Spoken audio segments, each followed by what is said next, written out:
రాష్ట్రంలో సాగుతున్న వైసీపీ అరాచక రాక్షస పాలనను 2024 ఎన్నికల్లో అంతమొందించి జనసేన టీడీపీ కూటమి ప్రభుత్వాన్ని ఏర్పాటు చేసుకుందామని జనసేన పార్టీ పిఠాపురం నియోజకవర్గ ఇన్ఛార్జ్ తంగెళ్ల ఉదయ శ్రీనివాస్ ప్రజలకు పిలుపునిచ్చారు. పిఠాపురంలో గల జనసేన పార్టీ నియోజకవర్గ కార్యాలయంలో 2024 నూతన సంవత్సర వేడుకలను పార్టీ ఇన్ఛార్జ్ తంగెళ్ల ఉదయ శ్రీనివాస్ ఆధ్వర్యంలో ఘనంగా జరిగాయి. పిఠాపురం నియోజకవర్గం నుండి జనసేన పార్టీ నాయకులు, కార్యకర్తలు, అభిమానులు తరలివచ్చి తంగెళ్ల ఉదయ శ్రీనివాసుకు నూతన సంవత్సర శుభాకాంక్షలు తెలియజేశారు. ఈ సందర్భంగా తంగెళ్ల ఉదయ శ్రీనివాస్ మీడియాతో మాట్లాడారు. నాయకులకి, తెలుగుదేశం పార్టీ కార్యకర్తలకి అందరికీ కూడా నా హృదయపూర్వక నూతన సంవత్సర శుభాకాంక్షలు.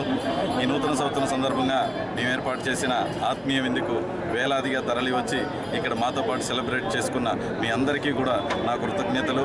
అలాగే ఈ నూతన సంవత్సరంలో ఈ జనాలను బట్టి పీడిస్తున్న ఈ దుర్మార్గ పాలన పోయి జనసేన టీడీపీ మంచి పాలన, ప్రజలను మెచ్చుకునే పాలన అండ్ ప్రజలకు కావాల్సిన పాలనే కంపల్సరీ ఈ పిఠాపురం నియోజకవర్గం నుంచి హయ్యెస్ట్ మెజారిటీతో మొట్టమొదటిగా ఇది అందరికీ రాష్ట్రానికే చూపిస్తామని చెప్పి మీ అందరికీ వన్స్ అగైన్ నూతన సంవత్సర శుభాకాంక్షలు తెలియజేసుకుంటూ సెలవు తీసుకున్నాను.